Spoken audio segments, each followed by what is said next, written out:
ಶ್ರೀ ಗುರುಭ್ಯೋ ನಮಃ. ಕುಪಿತಾ ಹಿ ಪಣಚ್ಛಾಯಾ ಸಮೀಕೃತ್ಯ ಪರಂ ಸುಖಂ ಸೇವಂತೆ ಯತ್ಪದಂ ಧೀರಾಃ ತಂ ಭಜೆ ವಲ್ಲಭಂ ಶ್ರಿಯಃ. ವಿಷ್ಣೋ ಪರಾನ್ಯತ್ರ ತಾರತಮ್ಯೇನ ಇತ್ಯುಕ್ತಂ ವಿವೃಣೋತಿ ಸ್ವಾದರ ಇತಿ. ವಿಷ್ಣುವಿನಲ್ಲಿಯೂ ಹಾಗೂ ಬೇರೆಯವರಲ್ಲಿಯೂ ಕೂಡ ಉತ್ತಮವಾದಂಥ ಭಕ್ತಿ, ಬೇರೆಯವರಲ್ಲಿ ತಾರತಮ್ಯದೊಂದಿಗೆ ವಿಷ್ಣುವಿನಲ್ಲಿ ಪರಾಭಕ್ತಿ, ಶ್ರೇಷ್ಠವಾದ ಭಕ್ತಿಯನ್ನು ಮಾಡಬೇಕು ಅಂತ ಹಿಂದೆ ಆಚಾರ್ಯನು ವ್ಯಾಖ್ಯಾನದಲ್ಲಿ ಹೇಳಿದರು. ಅದರದ್ದು ವಿವರಣೆಯನ್ನು ಕೊಡ್ಲಿಕ್ಕೋಸ್ಕರವಾಗಿ ಈ ಶ್ಲೋಕ ಬಂತಂತೆ. ಏನ್ ವಿವರಣೆ? ಸ್ವಾದರ ಸರ್ವಜಂತೂನಾಂ ಸಂಸಿದ್ಧೋ ಹಿ ಸ್ವಭಾವತಃ ತತೋಧಿಕ ಸೋತ್ತಮೇಶೋ ತದಾಧಿಕ್ಯಾನುಸಾರತಃ ಕರ್ತವ್ಯೋ ವಾಸುದೇವಾಂತಂ ಸರ್ವಥಾ ಶುಭಮಿಚ್ಛತ.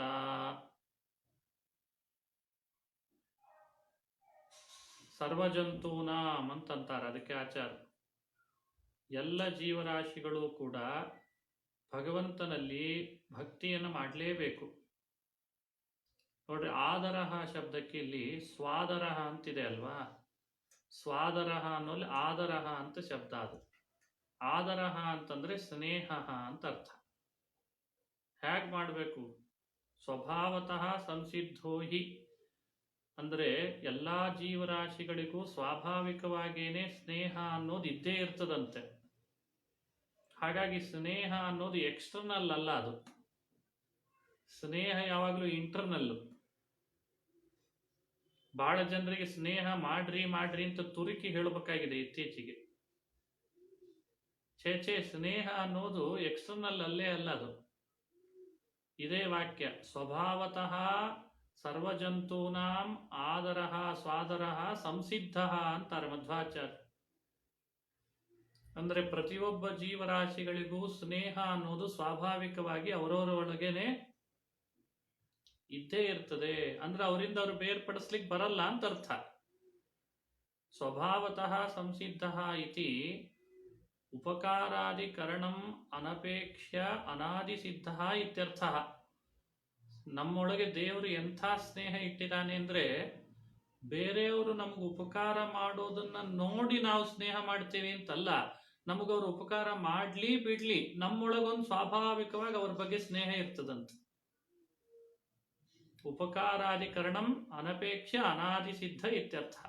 ಉಪಕಾರ ಮಾಡ್ಲಿ ಬಿಡ್ಲಿ, ಒಂದು ಸ್ವಾಭಾವಿಕವಾದ ಸ್ನೇಹ ಇದೆ ಅಂತ ಆಚಾರ. ಅನ್ಯಥಾ ಸುಖಿನೈವ ಮಯಾ ಭಾವ್ಯಂ ನ ಜಾತು ದುಃಖಿನ ಇತ್ಯಾಶೀಹಿ ನ ಸ್ಯಾದಿತಿ ಹಿ ಶಬ್ದಾರ್ಥ. ಹೀಗೊಂದು ಅನಾದಿ ಕಾಲದ ಸ್ವಭಾವದಲ್ಲಿ ಉಪಕಾರಾಪೇಕ್ಷೆ ಇಲ್ದೇನೂ ನಮಗೆ ಸ್ನೇಹ ಇಲ್ಲದೆ ಹೋಗಿದ್ರೆ, ಸುಖಿನೈವ ಮಯಾ ಭಾವ್ಯಂ ನ ಜಾತು ದುಃಖಿನ ಇತ್ಯಾಶೀಹಿ ನ ಸ್ಯಾತ್. ಯಾವಾಗ್ಲೂ ಕೂಡ ನಾವು ಒಂದು ಆಸೆ ಪಡ್ತೇವಲ್ಲ, ಏನಂತ? ಯಾವಾಗ್ಲೂ ನಾನು ಸುಖವಾಗೇ ಇರಬೇಕು, ಯಾವತ್ತೂ ನನಗೆ ದುಃಖ ಬರಬಾರ್ದು ಅಂತ ಆಸೆ ಪಡ್ತೇವೋ ಇಲ್ಲೋ? ಇಂಥ ಆಸೆನೇ ಬರಬಾರ್ದಾಗಿತ್ತಂತೆ. ಹೀಗೊಂದು ಆಶಾವಾದ ನಮ್ಮೊಳಗೆ ಇರೋದ್ರಿಂದಲೇ ತಿಳಿತದೆ ಒಳಗೊಂದೇನೋ ಸ್ವಾಭಾವಿಕವಾಗಿ ಅನಾದಿಯಿಂದ ಸಿದ್ಧವಾದ ಸ್ನೇಹ ಇದೆ ಅಂತ ಅರ್ಥ. ತತಃ ಸ್ವವಿಷಯ ಆದರಾದ ಅಧಿಕ ಆದರ. ವಿಷಯ ಆದರಕ್ಕಿಂತ ಅಧಿಕವಾದ ಆದರವನ್ನ ಭಗವಂತನಲ್ಲಿ ಮಾಡಬೇಕು. ಸ್ನೇಹ ಇದ್ದೇ ಇರ್ತದೆ. ಸಾಕ್ಷಾತ್ ಸೋತ್ತಮೇಶು ಕರ್ತವ್ಯ, ಅದು ಬಹಳ ಮುಖ್ಯ. ನಮಗಿಂತ ಹಿರಿಯರು ಯಾರಿರ್ತಾರೋ ಅವರಲ್ಲಿ ನಾವು ಅತಿ ಹೆಚ್ಚಾದ ಸ್ನೇಹವನ್ನ ಮಾಡಬೇಕು. ಏವಂ ತೇಷಾಂ ತೇಷಾಂ ಆಧಿಕ್ಯಾನುಸಾರತಃ ಅಧಿಕ ಕರ್ತವ್ಯ ವಾಸುದೇವಾಂತಂ. ನಮಗಿಂತ ಹಿರಿಯರು, ಅವರಿಗಿಂತ ಹಿರಿಯರು, ಅವರಿಗಿಂತ ಹಿರಿಯರು, ಹೀಗೆ ಅವರು ಎಷ್ಟೆಷ್ಟು ಹೆಚ್ಚೋ ಅದಕ್ಕೆ ತಕ್ಕಂತೆ ನಾವು ಅಧಿಕವಾದ ಭಕ್ತಿಯನ್ನ ಸ್ನೇಹವನ್ನ ಅವರಲ್ಲಿ ನಾವು ಮಾಡಲೇಬೇಕು ಅಂತಾರೆ ಆಚಾರ್ಯ. ಮಾಡದೇ ಇರಬಾರ್ದು, ಅವಶ್ಯವಾಗಿ ಅವರಿಗೆ ಅಧಿಕವಾದ ಸ್ನೇಹವನ್ನು ಮಾಡಲೇಬೇಕು. ಎಲ್ಲಿ ತನಕ ಮಾಡಬೇಕು? ಅದಕ್ಕೊಂದು ಎಂಡ್ ಇರ್ತದೋ ಇಲ್ಲೋ, ವಾಸುದೇವ ಅಂತಂ, ಪರಮಾತ್ಮನ ತನಕ ಮಾಡ್ಬೇಕಂತ. ಆದ್ರೆ ಪರಮಾತ್ಮನಲ್ಲಿ ಆಗುವಾಗ ನಿರತಿಶಯ, ವಾಸುದೇವೇತು ನಿರತಿಶಯ, ಭಗವಂತನಲ್ಲಿ ನಿರತಿಶಯವಾದ ಆದರ ಮಾಡಬೇಕು. ಇನ್ನು ಅನುವ್ಯಾಖ್ಯಾನದಲ್ಲಿ ಶುಭಮಿಚ್ಛತ ಅಂತಿದೆ. ಶುಭ ಶಬ್ದಕ್ಕೆ ಅರ್ಥ ಏನು ಅಂದ್ರೆ, ಶುಭಂ ಅಂದ್ರೆ ಧ್ಯಾನಾಧಿಕಂ ಅಂತ ಅರ್ಥ.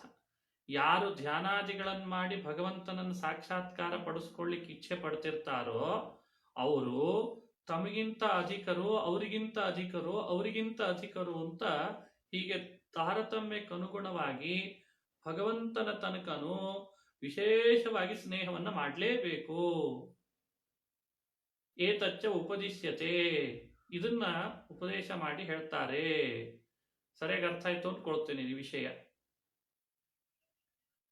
ನಿರತಿಶಯ ಅಂತಂದ್ರೆ ಅತಿ ಹೆಚ್ಚು ಅಂತ ಅರ್ಥ. ಅತಿ ಹೆಚ್ಚು ಅಂದ್ರೆ ಅವನಲ್ಲಿ ಮಾಡುವಷ್ಟು ಭಕ್ತಿಯನ್ನು ಇನ್ಯಾರಲ್ಲೂ ಮಾಡಬಾರದು ಅಂತ ಹೇಳಿ ಅಭಿಪ್ರಾಯ. ಅದಕ್ಕೆ ನಿರತಿಶಯ ಅಂತ ಕರೀತಾರೆ. ಭಗವಂತನಲ್ಲಿ ಎಷ್ಟು ಭಕ್ತಿ ಮಾಡ್ತೇವೆ ಅಷ್ಟು ಭಕ್ತಿ ಬೇರೆಯವರಲ್ಲಂತೆ. ಅಂದ್ರೆ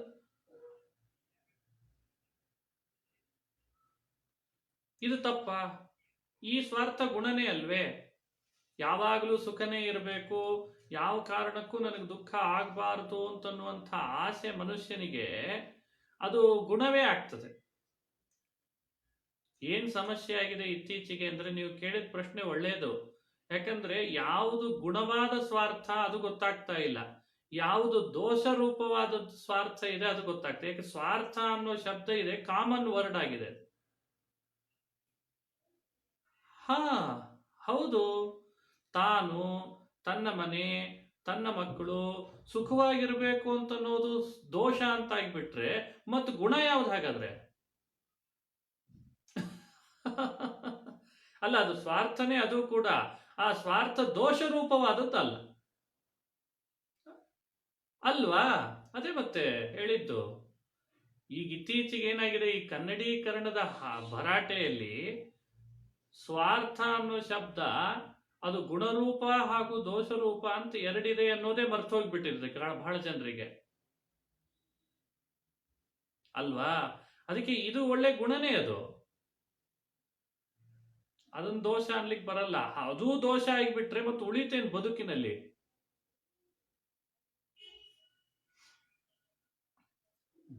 ನೆಕ್ಸ್ಟ್ ಮುಂದಿನ ವಿಷಯ, ಸಕೃದ ಅನುಷ್ಠೇಯ ಅಸಕೃದ ಅನುಷ್ಠೇಯ ಸದಾ ಅನುಷ್ಠೇಯಂ ಏತದ ಅಂಗಂ ಅನೇಕ ವಿಧಂ ಅಂತ.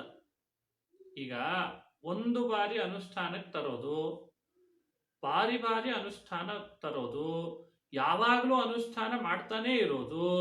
ಅರ್ಥ ಆಯ್ತಾ ಏನ್ ಹೇಳಿದೆ ಅಂತ? ಸಕೃದ ಅನುಷ್ಠೇಯ, ಅಸಕೃದ ಅನುಷ್ಠೇಯ, ಸದಾ ಅನುಷ್ಠೇಯ, ಹೀಗೆ ಅನೇಕ ವಿಧವಾಗಿದೆ ಅಂತೆ ಅಂಗ. ಈ ಧ್ಯಾನಕ್ಕೆ ಅಂಗವಾದಂಥವುಗಳು. ಅಯಂತು ಕಥಂ ಇತ್ಯಪೇಕ್ಷಾಯಾಮ್ ಆಹ. ಭಗವಂತನಲ್ಲಿ ಮಾಡುವ ಭಕ್ತಿ ಎಂಥದ್ದು? ಅದು ಸಕೃದ ಅನುಷ್ಠೇಯವೋ, ಅಸಕೃದ ಅನುಷ್ಠೇಯನೋ, ಅಥವಾ ಸದಾ ಅನುಷ್ಠೇಯನೋ? ಎಂಥದ್ದದು? ಬಹಳ ಜನರಿಗೆ ಸುಲಭ ಯಾವ್ದು ಗೊತ್ತಾ? ಒಂದ್ಸಲಿ ಮಾಡ್ಲಿಕ್ಕೆ ಹೇಳ್ರಿ, ಬಹಳ ಸಲಿ ಹೇಳ್ಬೇಡ್ರಿ, ತಲೆ ಕೆಡುತ್ತದೆ ಅಂತಿರ್ತಾರೆ. ಅದಕ್ಕೆ ಆಚಾರ್ಯರಂತಾರೆ, ಭಗವಂತನಲ್ಲಿ ಮಾಡುವ ಭಕ್ತಿ ಇರಬಹುದು, ತಾರತಮ್ಯದ ಕ್ರಮವಾಗಿ ಉಳಿದವರಲ್ಲಿ ಮಾಡುವ ಭಕ್ತಿ ಇರಬಹುದು, ಅದು ಬಿಡದಂತೆ ಮಾಡ್ರಿ ಅಂತಾರೆ. ಅವರು ಸಕೃದ ಅನುಷ್ಠೇಯ ಅಂತ ಹೇಳಿ ಹೇಳಿಲ್ಲ ಬಾಯಲ್ಲಿ, ಅಸಕೃದ ಅನುಷ್ಠೇಯ ಅಂತ ಹೇಳಲಿಲ್ಲ, ಸದಾ ಅನುಷ್ಠೇಯ ಅಂತ ಹೇಳಿ ಹೇಳಿಲ್ಲ. ಎಷ್ಟು ಚೆನ್ನಾಗಿ ಶಬ್ದ ಹಾಕಿದ್ದಾರೆ ಅನುವ್ಯಾಖ್ಯಾನ ನೋಡ್ರಿ. ನ ಕದಾಚಿತ್ ತ್ಯಜೇತ್ ತಂಚ ಕ್ರಮೇಣೈನಂ ವಿವರ್ಧಯೇತ್.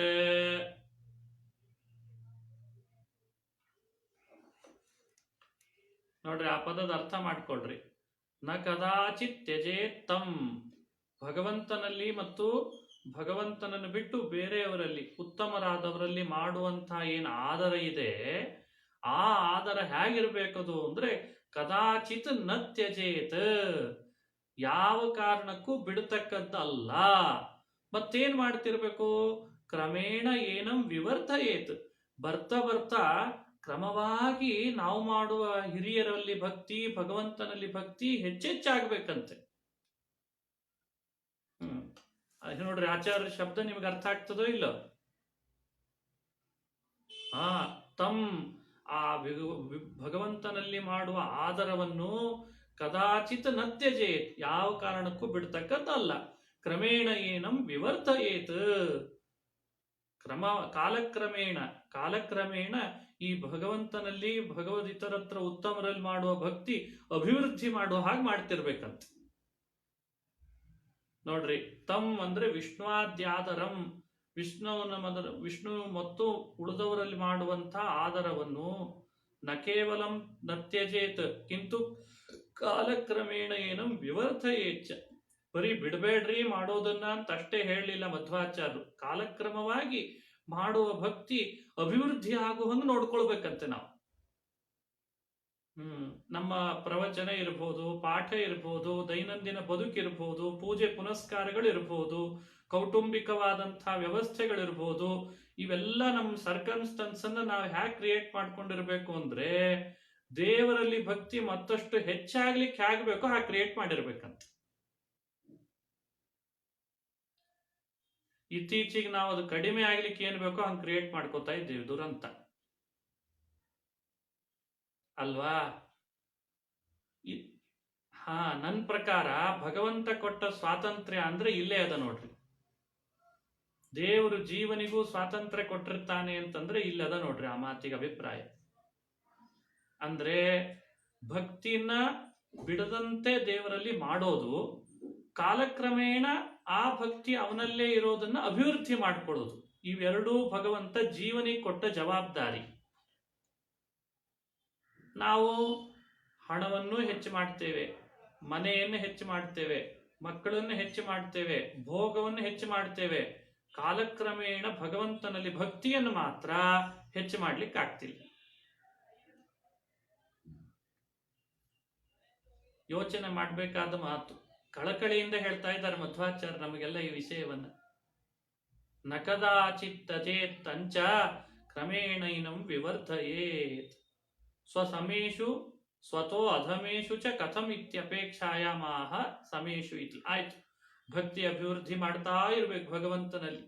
ನಾನು ಅದಕ್ಕೆ ಯಾವಾಗ್ಲೂ ಹೇಳ್ತಿರ್ತೀನಿ, ಯಾವ ಪರಿಸರದಲ್ಲಿ ದೇವರಲ್ಲಿ ಭಕ್ತಿ ನಿಮಗೆ ಕಡಿಮೆ ಆಗ್ತದೆ ಅನ್ನಿಸ್ತದೆ ಆ ಪರಿಸರವನ್ನು ಚೇಂಜ್ ಮಾಡ್ಕೊಳ್ಬೇಕಷ್ಟೆ. ಯಾವ ಪರಿಸರದಲ್ಲಿದ್ರೆ ಭಕ್ತಿ ನಮಗೆ ಹೆಚ್ಚಾಗ್ತದೆ ಅಂತ ಅನಿಸ್ತದೆ ಅಂಥ ಪರಿಸರವನ್ನು ನಾವು ಆರಿಸ್ಬೇಕಂತೆ. ಹೇಳ್ರಿ,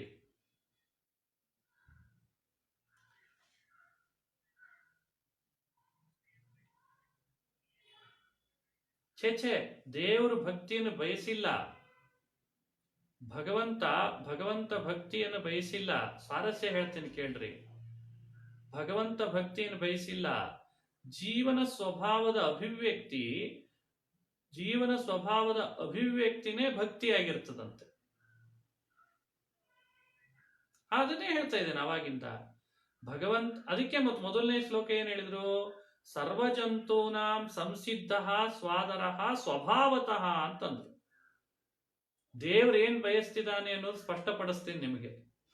ದೇವ್ರೇನ್ ಬಯಸ್ತಿದ್ದಾನೆ? ಒಬ್ಬೊಬ್ಬ ಜೀವನಲ್ಲಿರುವ ಸ್ವಭಾವ ಅಂತೇನಿದೆ ಅಲ್ಲ, ಆ ಸ್ವಭಾವದ ಅಭಿವ್ಯಕ್ತಿಯನ್ನೇ ದೇವರು ಬಯಸ್ತಿದ್ದಾನೆ. ಈಗ ನಿಮ್ಮ ಮನೆಯೊಳಗೆ ಒಂದು ಸಣ್ಣ ಪಾಟ್ ತಗೊಳ್ರಿ, ಒಂದು ಪಾಟ್. ಆ ಪಾಟ್ ನಲ್ಲಿ ಒಂದಿಷ್ಟು ಮಣ್ಣು ಹಾಕಿದಾಗ ಕೈಯಲ್ಲಿ ಒಂದಿಷ್ಟು ಮೆಂತೆ ತಗೊಂಡು ಆ ಪಾಟ್ ನಲ್ಲಿ ಉದುರಿಸ್ರಿ. ಆ ಮೆಂತೆ ಕೈಯಲ್ಲಿ ಇದ್ದದ್ದು ಉದುರಿಸಿದರೆ ನಿಮಗೆ ನಿರೀಕ್ಷೆ ಏನಿರ್ತದೆ ಅಂದ್ರೆ, ನೀವು ಕೈ ತುಂಬ ತಗೊಂಡ ಮೆಂತೆ ಸುಮಾರು 400-300 ಇತ್ತು ಅಂತಂದ್ರೆ ಅವೆಲ್ಲವೂ ಮೇಲೆ ಬರ್ಲಿ ಅಂತ ಹೇಳಿ ನಿಮ್ ನಿರೀಕ್ಷೆ ಇರ್ತದೋ ಇಲ್ಲೋ? ಅಂದ್ರೆ ಆ ಬೀಜಗಳ ಸ್ವಭಾವ ಆ ಪಾಟ್ ನಲ್ಲಿ ಮೆಂತೆ ರೂಪವಾಗಿ ಹೊರಗೆ ಬರ್ಲಿ ಅನ್ನೋ ನಿರೀಕ್ಷೆ ಏನಿರ್ತದೋ, ಭಗವಂತನು ಈ ನಿರೀಕ್ಷೆ ಇಟ್ಕೊಂಡಿದ್ದಾನೆ. ಈ ಪ್ರಪಂಚ ಅನ್ನೋದು ಒಂದು ಸ್ಮಾಲ್ ಪಾಟ್ ಪರಮಾತ್ಮನ ದೃಷ್ಟಿಯಲ್ಲಿ. ನಾವು ನೀವುಗಳೆಲ್ಲ ಸೀಡ್ಗಳಿದ್ದ ಹಾಗೆ. ನಮ್ಮನ್ನ ಈ ಪ್ರಪಂಚದ ಒಂದು ಪಾಟ್ ನಲ್ಲಿ ಅಂತ ಹಾಕಿದಾಗ ನಮ್ಮ ಸ್ವಭಾವದ ಅಭಿವ್ಯಕ್ತಿ ಆಗಲಿ ಅಂತ ದೇವ್ರು ನಿರೀಕ್ಷೆ ಪಡೋದು ಕೂಡ ಅದು ತಪ್ಪಾ?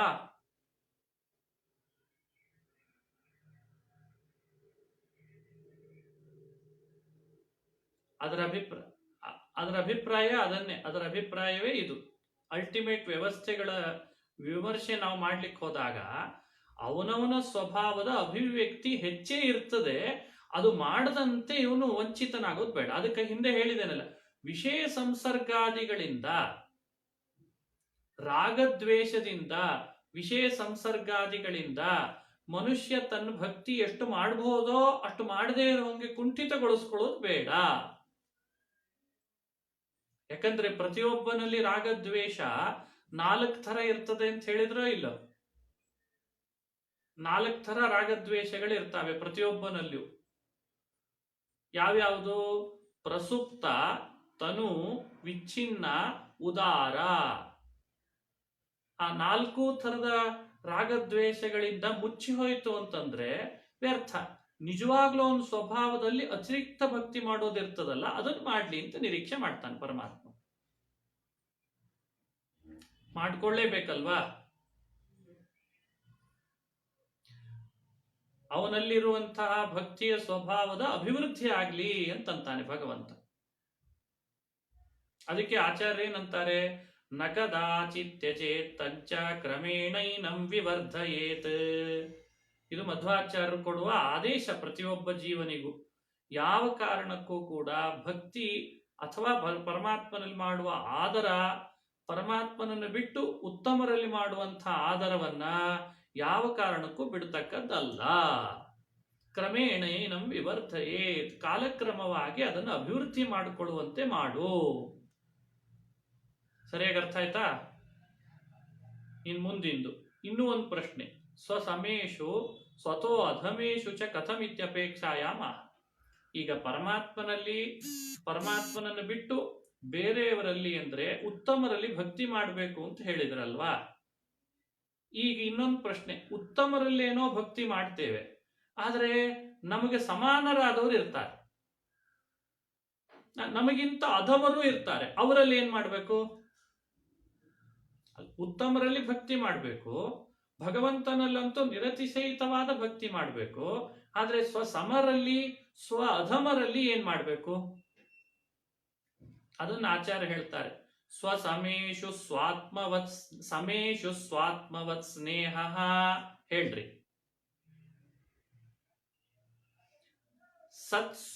ಸತ್ಸ್ವನ್ಯತ್ರ ತತೋ ದಯಾ ಕಾರ್ಯೈವ ಮಾಪರೋಕ್ಷೇಣ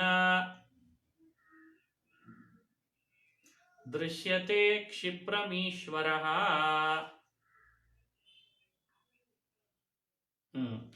ನೀವು ಕೇಳಿದ ಪ್ರಶ್ನೆ ಏನು? ನಮಗೆ ಸಮಾನರಾದವರಲ್ಲಿ ನಾವು ಏನ್ ಮಾಡಬೇಕು ಅಂತ. ಅದಕ್ಕೆ ಆಚಾರ ಕೊಟ್ಟು ಉತ್ತರ, ಸಮೇಶು ಸ್ವಾತ್ಮವತ್ ಸ್ನೇಹ. ಅಲ್ಲಿ ಆದರ ಶಬ್ದ ಹಾಕ್ಲಿಲ್ಲ ಆಚಾರ. ಹಿಂದೆ ಹೇಳುವಾಗ ಸ್ವಾದರ ಸರ್ವಜಂತೂನಾಮ್ ಅಂತ ಸ್ವಾದರಹ ಅಂತ ಶಬ್ದ ಹಾಕಿದ್ದಾರೆ, ಸು ಆದರಹ. ಇಲ್ಲಿ ಹೇಳುವಾಗ ಸಮೇಶು ಸ್ವಾತ್ಮವತ್ ಸ್ನೇಹ ಅಂತ ಸ್ನೇಹ ಶಬ್ದ ಹಾಕ್ತಾರೆ. ನಮಗೆ ಸಮಾನರು ಅಂತ ಯಾರು ಇರ್ತಾರೆ ಅವರಲ್ಲಿ ಸ್ನೇಹ ಮಾಡ್ಬೇಕಂತ.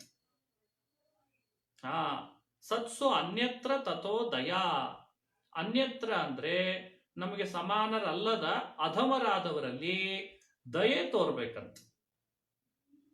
ನೋಡ್ರಿ ಬರೀತಾರೆ, ಕಾರ್ಯಂ ಏವಂ ಕಾರ್ಯಂ ಅಂತ ಬರೆದ್ಬಿಟ್ಟು. ಹೀಗೆ ಮಾಡ್ಲೇಬೇಕು ಪ್ರತಿಯೊಬ್ಬನು. ಉತ್ತಮರಲ್ಲಿ ಭಕ್ತಿ, ಸಮಾನರಲ್ಲಿ ಸ್ನೇಹ, ಅಧಮರಲ್ಲಿ ದಯೆ. ಕರ್ತವ್ಯ ಇತಿ ವರ್ತತೆ. ಹಿಂದಿನ ಇದರಿಂದ ಅನುವೃತ್ತಿ ಮಾಡಿಕೊಂಡ್ರು. ಕರ್ತವ್ಯ ಸ್ನೇಹ ಕರ್ತವ್ಯ ಅಂತ ಅನ್ವಯ. ತತಃ ಉತ್ತಮ ಸಮೇಭ್ಯ ಅನ್ಯತ್ರ. ಉತ್ತಮ ಹಾಗೂ ಸಮರಿಗಿಂತ ಭಿನ್ನರಾದವರ ವಿಷಯದಲ್ಲಿ ಅಂದ್ರೆ ಅಧಮೇಶು ಸತ್ಸು, ಅಧಮರಾದ ಸಜ್ಜನರಲ್ಲಿ ದಯಾ ಕಾರ್ಯ. ಕೇವಲ ದಯೆ ಮಾಡಿದ್ರೆ ಸಾಕಂತ, ದಯೆ ತೋರ್ಬೇಕಂತ. ಯದಿ ಸತ್ಸು ಇತ್ಯೇವ ಉಚ್ಚೇತ ತದಾ ಉತ್ತಮ ಸಮೇಶೋಪಿ ಪ್ರಸಂಗ. ಆಚಾರ್ಯ ಅನ್ಯತ್ರ ಅನ್ನೋ ಶಬ್ದ ಹಾಕದೆ ಸತ್ಸು ಅಂತ ಇಷ್ಟೇ ಹೇಳಿಬಿಟ್ಟಿದ್ರೆ ನಮಗ್ ಭ್ರಾಂತಿ ಬರ್ತಿತ್ತು. ಉತ್ತಮರಲ್ಲಿಯೂ ದಯೆ ಮಾಡಬೇಕು, ಸಮಾನರಲ್ಲಿಯೂ ದಯೆ ಮಾಡಬೇಕು ಅಂತ ಅನಿಸ್ಬಿಡ್ತಿತ್ತು. ಅದಕ್ಕೆ ಅನ್ಯತ್ರ ಅಂತಂದ್ರು. ತಥೋ ಅನ್ಯತ್ರ ಇತ್ತೇವ ಉಕ್ತೋ ಅಸತ್ಸೋಪಿ ಪ್ರಸಕ್ತಿ. ಈಗ ಬಹಳ ಸ್ವಾರಸ್ಯ, ದಯೆ ಯಾರ ಮೇಲೆ ಮಾಡಬೇಕು ಅಂತ ಪ್ರಶ್ನೆ. ಬಹಳ ಜನರು ಈ ವಿಷಯದಲ್ಲಿ ಎಡುತ್ತಾರೆ. ನಮಗಿಂತ ಅಧಮರಾದವರು ಇಲ್ಲಿ ಎಲ್ಲರಲ್ಲೂ ದಯೆ ಮಾಡಬೇಕಾ? ಅದಕ್ಕೆ ಆಚಾರ್ಯರಂದ್ರು, ಅಧಮರು ಎರಡು ರೀತಿ. ನಮಗಿಂತ ಅಧಮರಾದ ಸಜ್ಜನರು ಬೇರೆ, ನಮಗಿಂತ ಅಧಮರಾದಂತಹ ದುರ್ಜನರು ಬೇರೆ. ಅವಾಗ ದುರ್ಜನರಲ್ಲಿ ಮಾಡ್ಬೋದಾ, ಅಸಜ್ಜನರಲ್ಲಿ ಬೇಡ ಅಂತಾರ ಆಚಾರ್ಯ. ಬೇಡ ಅಂತಿದ್ದಾರೆ ನೋಡ್ರಿ, ಸ್ಪಷ್ಟ ಹೇಳಿದ್ದಾರೆ, ಬೇಡ ಅಂತಿದ್ದಾರೆ. ಉತ್ತಮ ಸಮೇಭ್ಯೋ ಅನ್ಯತ್ರ ಅಧಮೇಶು ಸತ್ಸು ದಯಾ ಕಾರ್ಯ. ಸಜ್ಜನರಲ್ಲಿ ಮಾತ್ರ ದಯೆ ಮಾಡಬೇಕು. ಉತ್ತಮ ಮತ್ತು ಸಮಕ್ಕಿಂತ ಭಿನ್ನರಾದ ನಮಗಿಂತ ಅಧಮರಾದ ಸಜ್ಜನರಲ್ಲಿ ದಯೆ ಮಾಡಿ. ಅಸತ್ ಸ್ವಪಿ ಪ್ರಸಕ್ತಿ, ಅದಕ್ಕೆ ಅಸಜ್ಜನರಲ್ಲಿ ಮಾಡುವ ಹಾಗಿಲ್ಲ ಅಂತಾರೆ. ತಥೋ ವರ್ಗತ್ರಯ ಅನ್ಯತ್ರ ಅಗ್ನೇಶು ಔದಾಸೀನ್ಯಂ. ಇದನ್ನು ಟೀಕಾಕೃತ್ಪಾದ್ರು ಬರುದು. ಈ ಮೂರು ವರ್ಗಕ್ಕಿಂತಲೂ ಭಿನ್ನರಾದವರು ನಮ್ಮ ಬದುಕಿನಲ್ಲಿ ಸೇರ್ಕೋತಾರಪ್ಪ. ಯಾರು ಗೊತ್ತಾ? ಯಾರವರು ಅಂದ್ರೆ ಉದಾಸೀನ ವರ್ಗ ಅಂತ ಒಂದಿರ್ತದೆ. ನಮಗಿಂತ ಉತ್ತಮ ವರ್ಗ, ಉತ್ತಮರಾದ ಸಜ್ಜನರು, ನಮಗೆ ಸಮಾನರಾದಂಥ ಸಜ್ಜನರು, ಉತ್ತಮರೂ ಅಲ್ಲ ಸಮಾನರೂ ಅಲ್ಲ, ನಮಗಿಂತ ಅಧಮರಾದ ಸಜ್ಜನರು. ಈ ಕಡೆ ಉತ್ತಮರೂ ಅಲ್ಲ, ಸಮಾನರೂ ಅಲ್ಲ, ಅಧಮರೂ ಅಲ್ಲ. ಈ ಮೂರಕ್ಕಿಂತಲೂ ಭಿನ್ನರಾದ ನಾಲ್ಕನೇದು ಒಂದು ವರ್ಗ ಇದೆ. ಅವ್ರಿಗೇನ್ ಮಾಡ್ಬೇಕು? ಅವರಿಗೆ ಅಂದ್ರೆ ಅವ್ರ ಅಜ್ಞರು, ಏನು ತಿಳುವಳಿಕೆ ಇಲ್ಲ, ಅಜ್ಞರು. ಅವ್ರು ಇರೋದೇ ದಡ್ರಿದ್ದಾರಪ್ಪ. ನಮ್ಮ ಪರಿಸರದಲ್ಲಿ ಇವರು ಸೇರ್ಕೋತಾರೆ, ಇವ್ರು ನಾಲ್ಕನೇವರು ಸೇರ್ಕೋತಾರೆ. ಇನ್ನೊಬ್ರು ಹೇಳ್ತಾರೆ ಐದನೇವರು. ಒಟ್ಟು ಒಬ್ಬೊಬ್ಬ ಮನುಷ್ಯನಿಗೆ 5 ಥರದ ವರ್ಗ ಸೇರ್ಕೋತದಂತೆ ಜೊತೆಯಲ್ಲಿ. ಆಕ್ಚುಲಿ ಇದು ವಿದುರ ನೀತಿಯಲ್ಲಿ ಬರ್ತದೆ ಒಂದ್ ಕಡೆಯಲ್ಲಿ. ಅದನ್ನೇ ಇಲ್ಲಿ ಮತ್ತೆ ಪುನಃ ಸೇರಿಸಿದ್ದಾರೆ. ಆ ವಿದುರ ನೀತಿ ಶ್ಲೋಕ ಮತ್ತೊಂದ್ಸಲಿ ಹೇಳ್ತೀನಿ. ಆದ್ರೆ ಒಬ್ಬೊಬ್ಬ ವ್ಯಕ್ತಿಯ ಪರಿಸರದೊಳಗೆ 5 ಥರ ವರ್ಗದವ್ರು ಸೇರ್ಕೋತಾರಂತ. 5 ಥರ ಯಾರ್ಯಾರು? ಉತ್ತಮರು, ನಮಗಿಂತ ಉತ್ತಮರು ಇರ್ತಾರೆ, ಅವರಲ್ಲಿ ನಾವು ಭಕ್ತಿ ಮಾಡಬೇಕು. 2ನೇ ಥರದವ್ರು ಯಾರು? ಸಮಾನರು, ನಮಗೆ ಈಕ್ವಲೆಂಟ್ ಆಗಿರ್ತಾರೆ, ಅವರಲ್ಲಿ ನಾವು ಯಾವಾಗಲೂ ಕೂಡ ಸ್ನೇಹನೇ ತೋರ್ಬೇಕು, ಸ್ನೇಹನೇ ಮಾಡ್ಬೇಕು. ಹಾಗೆ ನಮಗಿಂತ ಅಧಮರು, ಅವರಲ್ಲಿ ಯಾವಾಗಲೂ ಅವರು ನಮಗಿಂತ ಅಧಮರು, ಅವರು ಸಜ್ಜನರು ಅಂತಾದಾಗ ಅವರಲ್ಲಿ ನಾವು ದಯೆ ತೋರ್ಬೇಕು. ಇನ್ನೂ ಒಂದು ಹೇಳ್ತಾರೆ, ಈ 3 ವರ್ಗಕ್ಕಿಂತ ವಿಭಿನ್ನರಾದಂಥವ್ರು ಇರ್ತಾರೆ, ಅಜ್ಞರು ಇರ್ತಾರೆ, ದಡ್ರು ಬೇರೆ. ಅವರಲ್ಲಿ ಏನ್ ಮಾಡ್ಬೇಕು ನಾವು? ಅವ್ರ ಜೊತೆ ಹಾಕ್ಯಾಡ್ತಾ ಕೂತ್ರೆ ಉಪಯೋಗ ಇಲ್ಲ, ಉದಾಸೀನ ಮಾಡ್ಬೇಕಂತ.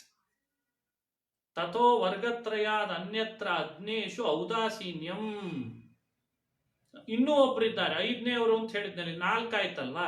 5ನೇವರು, ಅವರು ಉತ್ತಮರೂ ಅಲ್ಲ, ಸಮಾನರೂ ಅಲ್ಲ, ಅವ್ರು ಈ ಕಡೆ ಅಧಮ ಸಜ್ಜನರಲ್ಲಿ ಗುಂಪಿನಲ್ಲೂ ಸೇರಲ್ಲ, ಉದಾಸೀನರೂ ಅಲ್ಲ. ಇನ್ನೇನಾಗಿರ್ತಾರೆ ಅಂದ್ರೆ ವಿಪರೀತೇಶು ಅಂತಾರೆ. ವಿಪರೀತೇಶು, ಇದು ಬಹಳ ಮುಖ್ಯ ನೋಡ್ಕೊಡ್ರಿ. ಅಲ್ಲೂ ನಮಗೆ ವಿರುದ್ಧವಾಗಿ ವರ್ತಿಸ್ತಿರ್ತಾರೆ. ವಿಪರೀತ ವರ್ತನೆ ಮಾಡ್ತಾರೆ. ಎಷ್ಟು ಕಡೆ ನಡೆಯಲ್ಲ. ಅವ್ರನ್ನ ಏನ್ ಮಾಡ್ಬೇಕು? ಅವರು ಗಂಟು ಬೀಳ್ತಾರೆ ನಮ್ಮ ಜೀವನದಲ್ಲಿ, ಅವರು ಗಂಟು ಬೀಳ್ತಾರೆ. ಅವಾಗ ಏನ್ ಮಾಡ್ಬೇಕು? ಅವಾಗ ಅವ್ರ ಜೊತೆಯಲ್ಲಿ ನಮ್ ವ್ಯವಹಾರ ವೈಪರೀತ್ಯನೇ ಇರ್ಬೇಕಂತ. ವಿಪರೀತರಾಗೇ ಇರ್ಬೇಕಂತ ನೋಡಿ. ವಿಪರೀತೇಶು ವೈಪರೀತ್ಯಂಚ ಇತ್ಯಪಿ ಯೋಜ್ಯಂ. ಹೀಗೆ 5 ಥರದವರು ಬದುಕಿನಲ್ಲಿ ಬರುವ ಸಂಭವ ಇರ್ತದೆ. ಸಾಧಕರಾದ ಜೀವರು ಅವರಿಗೆಲ್ಲ ಆ ಕ್ರಮವಾಗೇನೆ ಅವರಲ್ಲಿ ವರ್ತಿಸ್ಬೇಕು ಅಂತ ಹೇಳ್ತಾರೆ. ಹೀಗೆ ಸಮೇಶು ಸ್ವಾತ್ಮವತ್ ಸ್ನೇಹ ಸತ್ಸು ಅನ್ಯತ್ರ ತಥೋ ದಯಾ ಕಾರ್ಯಂ ಏವ. ಈ ರೀತಿ ಯಾರು ಮಾಡ್ತಾನೋ ಅವನಿಗೆ ಪರಮಾತ್ಮ ಪ್ರೀತನಾಗಿ ಅಪರೋಕ್ಷ ಜ್ಞಾನ ಬೇಗ ಕೊಡ್ತಾನೆ.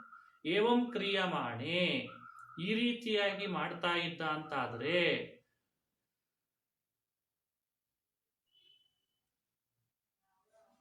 ಯಮಾನಾಂ ಉಪಾಸನಾ ಉತ್ಪತ್ತೋ ಜ್ಞಾನೋತ್ಪಾದೆ ಮೋಕ್ಷ ಅತಿಶಯೇ ಚ ಅಂಗತ್ವಮಿತಿ ಸೂಚನಾಯ ಪುರುಷಾರ್ಥಂ ಅಭೀಪ್ಸತ ಶುಭಮಿಚ್ಛತ ದೃಶ್ಯತೆ ಕ್ಷಿಪ್ರಮೀಶ್ವರ ಇತಿ ವಿಚಿತ್ರೋಕ್ತಿ. ನೋಡ್ರಿ, ಯಮ ನಿಯಮ ಪ್ರಾಣಾಯಾಮ ಆಸನ ಪ್ರತ್ಯಾಹಾರಾದಿಗಳು ಅಂತೇನು ಹಿಂದೆ ಬಂದಿದ್ದಾವೆ, ಹಿಂಗ್ಯಾರು ಮಾಡ್ತಾ ಇರ್ತಾನೋ ಅವನಿಗೆ ಯಮಾದಿಗಳೆಲ್ಲವೂ ಉಪಾಸನಾವನ್ನ ಅವನಿಂದ ಮಾಡಿಸುವಂತೆ ಆಗ್ತದೆ. ಹಾಗೂ ಉಪಾಸನಾ ಮಾಡಿಸೋದಲ್ದೇನೆ ಜ್ಞಾನವೂ ಹುಟ್ಟುತ್ತದೆ.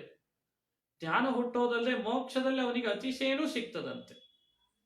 ಮೋಕ್ಷದಲ್ಲಿ ಅತಿಶಯನೂ ಸಿಗ್ತದೆ. ಇವಕ್ಕೆಲ್ಲ ಈ ರೀತಿಯಾಗಿ ಮಾಡೋದು ಅಂಗವಾಗ್ತದೆ ಅನ್ನೋದನ್ನು ಸೂಚನೆ ಮಾಡಲಿಕ್ಕೆ ಆಚಾರ್ಯರು ಒಂದ್ಸಲಿ ಪುರುಷಾರ್ಥಂ ಅಭೀಪ್ಸತ ಅಂತ ಹಿಂದೆ ಅನುವ್ಯಾಖ್ಯಾನದಲ್ಲಿ ಹೇಳಿದ್ರಂತೆ, ಇನ್ನೊಂದ್ಸಲಿ ಶುಭವಿಚ್ಛತ ಅಂತಂದ್ರಂತೆ. ಈಗ ಇಲ್ಲಿ ಹೇಳುವಾಗ ದೃಶ್ಯತೆ ಕ್ಷಿಪ್ರಮೀಶ್ವರ ಅಂತಂದ್ರಂತೆ. ಹಿಂಗೆ ವಿಚಿತ್ರವಾದ ಮೂರ್ಮೂರು ಕಡೆ ಹೇಳಿದ್ದಾರೆ. ಪುರುಷಾರ್ಥವನ್ನ ಬಯಸುವವ, ಶುಭವನ್ನ ಅಪೇಕ್ಷಿಸುವವ ಬಹುಬೇಗ ಭಗವಂತನನ್ನ ಕಾಣ್ತಾನೆ ಅನ್ನೋ ವಿಚಿತ್ರವಾದ ಮಾತುಗಳನ್ನು ಆಡಿದ್ರಿಂದ ಇದು ಅಂಗವೇನೆ. ಈ ರೀತಿ ಸ್ನೇಹ, ಉದಾಸೀನ, ವಿಪರೀತರಲ್ಲಿ ವೈಪರೀತ್ಯ ಇದು ಅಂಗನೇನೆ ಅಂತ ತೋರಿಸಿದಂಗಾಯ್ತು. ಅತಯೇವ ಉಪಸಂಹಾರೇ ತ್ರಯಸ್ಯಾಪಿ ಸಂಕೀರ್ತನ. ಆದ್ರಿಂದ ಉಪಸಂಹಾರ ಮಾಡುವ ಸಂದರ್ಭ ಬಂತಲ್ವಾ ಸಾಧನದ ವಿಷಯವನ್ನ, ಯಾಕಂದ್ರೆ ಇದರ ಅಧಿಕರಣದ ಹೆಸರೇ ಅನುಬಂಧಾಧಿಕರಣ. ಅನುಬಂಧ ಅಂದ್ರೆ ಭಕ್ತಿ. ಅನುಬಂಧಾಧಿಕರಣದೊಳಗೆ ಪ್ರಮುಖವಾಗಿ ಹೇಳಬೇಕಾದದ್ದೇ ಇದನ್ನ. ಉಪಸಂಹಾರ ಮಾಡುವಾಗ ಈ ಮೂರನ್ನು ಹೇಳಿ ಮುಗಿಸ್ತಾ ಇದ್ದಾರೆ.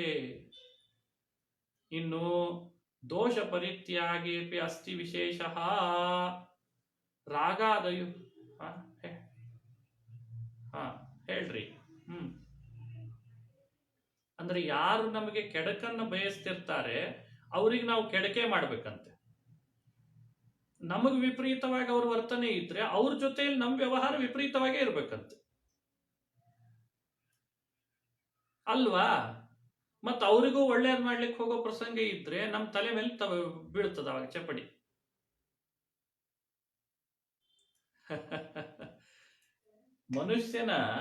ಮನುಷ್ಯನ ಮೋಕ್ಷಕ್ಕೆ ಹೋಗುವಂತ ಆಟಿಟ್ಯೂಡು ಕೂಡ ಮಧ್ವಾಚಾರ್ಯ ನಿರೀಕ್ಷೆ ಮಾಡೋದು ಹೀಗೆ ಇರ್ಲಿ ಅಂತಾರವ್ರು.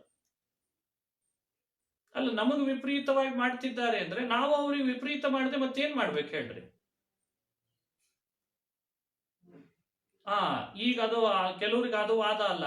ಅವ್ರು ನಮಗ್ ವಿಪರೀತ ಮಾಡಿದ್ರು ಕೂಡ ನಾವು ಅವ್ರಿಗೆ ಒಳ್ಳೇದೇ ಮಾಡ್ತಿರ್ಬೇಕಂತೆ.